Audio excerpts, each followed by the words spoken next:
आतंक के जिस आका को पाकिस्तान ने पाला पोसा है, अब उस पर कार्रवाई की मांग पाकिस्तान में ही उठने लगी है। पाकिस्तान के पत्रकार एक सुर में अब हाफिज सईद समेत सभी आतंकवादियों पर कार्रवाई की मांग कर रहे हैं, मगर आतंकवादियों पर सख्त कदम उठाने के बजाय पाकिस्तानी प्रधानमंत्री नवाज शरीफ पाकिस्तानी पत्रकारों पर पाबंदियां लगा रहे हैं। और स्थिति ये है कि पाकिस्तान में पत्रकारों ने नवाज सरकार के खिलाफ अब मोर्चा खोल दिया है।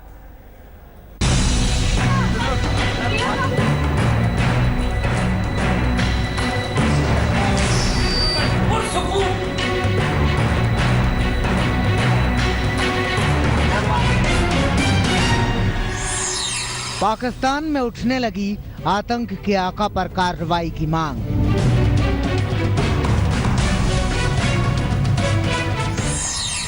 बुलंद होने लगी हाफिज सईद के खिलाफ आवाज।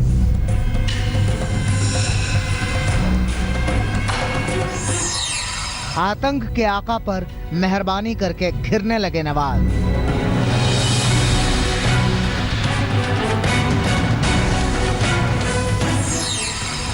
पाकिस्तान के भीतर ही बजा विद्रोह का बिगुल।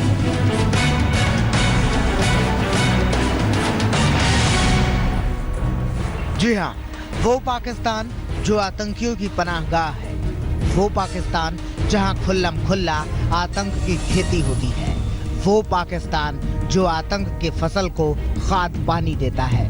उस पाकिस्तान में अब आतंकियों को पकड़ने की आवाजें बुलंद हो रही हैं। अब पाकिस्तान के भीतर से ही आवाज उठ रही है कि आतंकी हाफिज सईद, मसूद अजहर जैसे आतंकियों के खिलाफ कार्रवाई हो। मगर इस आवाज को दबाने के लिए नवाज शरीफ की सरकार सामने है। नवाज सरकार आतंकी के खिलाफ आवाज उठा रहे पत्रकारों पर सत्ता का चाबुक चला रही है। यूं तो पाकिस्तान का पूरा चरित्र ही आतंक से लिखी हुई एक दागदार दास्तान है, मगर ताजा मामला बताता है कि यहाँ के प्रधानमंत्री नवाज शरीफ अपनी पूरी शराफत शरबत समझ के पी गए। तभी तो आतंकियों पर जब बस नहीं चला तो पाकिस्तानी पत्रकारों पर पाबंदी लगानी शुरू कर दी। लेकिन शरीफ की बदनीयती पर खुद पाकिस्तान के पत्रकारों ने ही मोर्चा खोल दिया है। पाकिस्तानी अखबार डॉन के बाद अब द नेशन ने भी नवाज सरकार के खिलाफ सवाल उठाए हैं। द नेशन ने अपने एडिटोरियल में मौलाना मसूद अजहर और हाफिज सईद पर कार्रवाई न किए जाने को लेकर नवाज सरकार को घेरा है। पाकिस्तानी अखबार द नेशन ने अपने एडिटोरियल में लिखा है, डॉन अखबार के रिपोर्टर सिरिल अलमाइडा की रिपोर्ट को सरकार ने मनगढ़ंत बताया, लेकिन सरकार और आर्मी के अधिकारियों ने इस मामले में कोई सफाई नहीं दी। पाकिस्तान में प्रतिबंधित संगठनों की मौजूदगी को क्यों नकारा जा रहा है? मसूद अजहर और हाफिज सईद के खिलाफ कार्रवाई देश की सुरक्षा के लिए खतरा क्यों है? संपादकीय में कहा गया है कि सरकार और सेना हाफिज सईद और मसूद अजहर पर कार्रवाई करने के बजाय प्रेस को लेक्चर दे रही है। यह परेशान करने वाली बात है कि सरकार और सेना के लोग मीडिया को बता रहे हैं कि उसे कैसे अपना काम करना है। इसी संपादकीय में सख्त लहजे में पूछा गया है, आखिर सरकार की हिम्मत कैसे हुई एक पत्रकार के साथ अपराधी जैसा बर्ताव करने की? और वो कौन होते हैं यह तय करने वाले कि पाकिस्तान के राष्ट्रीय हित में क्या है और क्या नहीं? अलमाइडा के साथ हम मजबूती से खड़े हैं, उनकी कलम को और ताकत मिले। पाकिस्तानी पत्रकारों ने जिस तरह से नवाज सरकार के खिलाफ तेवर दिखाए हैं, वो साफ तौर पर बताता है कि नवाज न घर के रहे न घाट के। एक तरफ आतंकी हाफिज सईद जैसे लोग उनकी नहीं सुनते, दूसरी तरफ रियाया की आवाज बने पत्रकार भी उन्हें आईना दिखा रहे हैं। इस बार घर में घिरे हैं नवाज शरीफ। आज तक ब्यूरो। हाफिज सईद और अजहर मसूद जैसे आतंकवादियों पर कार्रवाई की मांग सबसे पहले पाकिस्तानी अखबार द डॉन ने की। द डॉन के संवाददाता ने यह खबर छापी तो नवाज शरीफ का गला सूख गया। तिलमिला गए नवाज शरीफ, और नवाज शरीफ ने द डॉन के पत्रकार के साथ अपराधियों जैसा व्यवहार किया।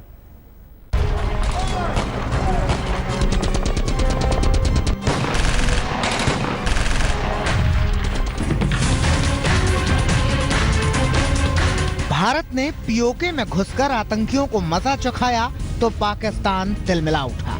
उसकी तिलमिलाहट सरहद पर तो अक्सर देखी गई, मगर चोट इतनी गहरी लगी थी कि अपने ही देश के पत्रकारों पर पाबंदी का फरमान सुना दिया शरीफ साहब ने।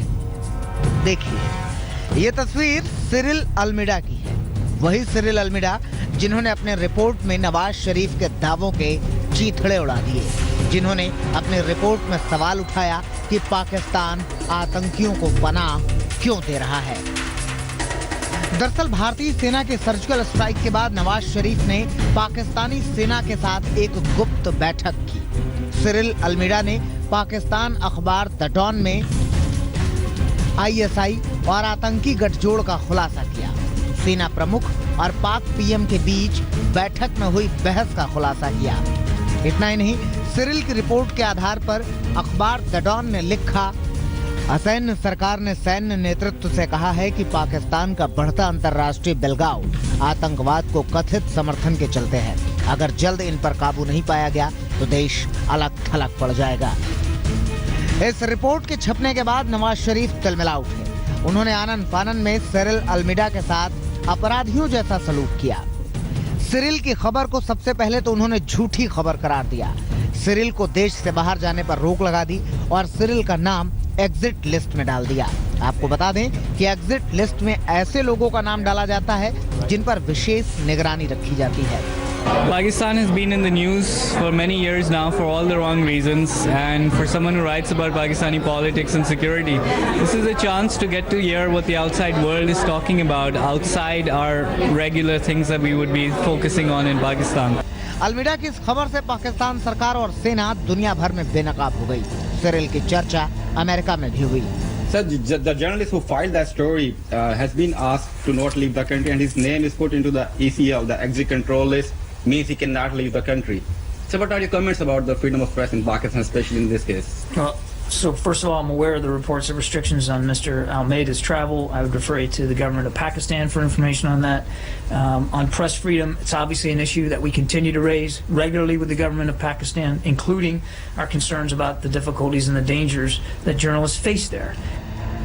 ये खबर साबित कर रही थी कि सेना नहीं चाहती कि हाफिज सईद, मसूद अजहर और साउद्दीन जैसे आतंकियों के खिलाफ कार्रवाई हो। जियो टीवी के वरिष्ठ पत्रकार हामिद मीर ने ट्वीट किया, किस सरकारी अधिकारी ने बैठक की बातें लीक की? उसका नाम ECL लिस्ट में शामिल क्यों नहीं है? किसने जुर्म किया, पत्रकार या अधिकारी? जाहिर सी बात है कि नवाज शरीफ अब चौतरफा घिरे हुए हैं। दुनिया भर में पत्रकारों पर पाबंदी के मामले में उनकी लानत मलानत तो हो ही रही है, खुद घर में ही पत्रकारों ने अब विद्रोह कर रखा है। आज तक ब्यूरो।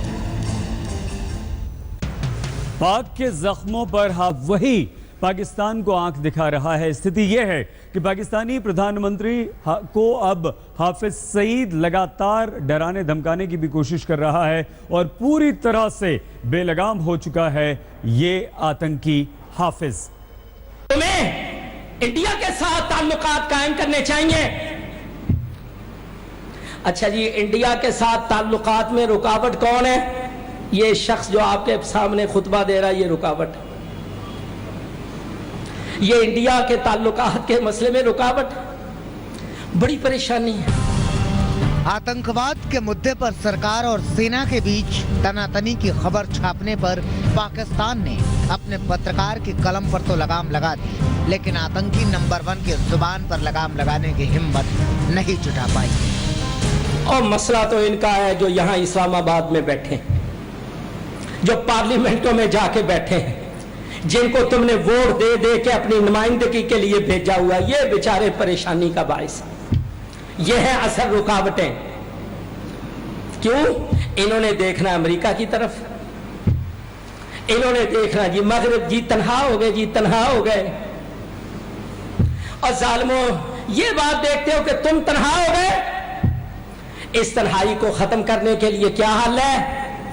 अमेरिका की दोस्ती पक्की करो, उसको यकीन दिलाओ ना ना ना हम वही हैं पुराने।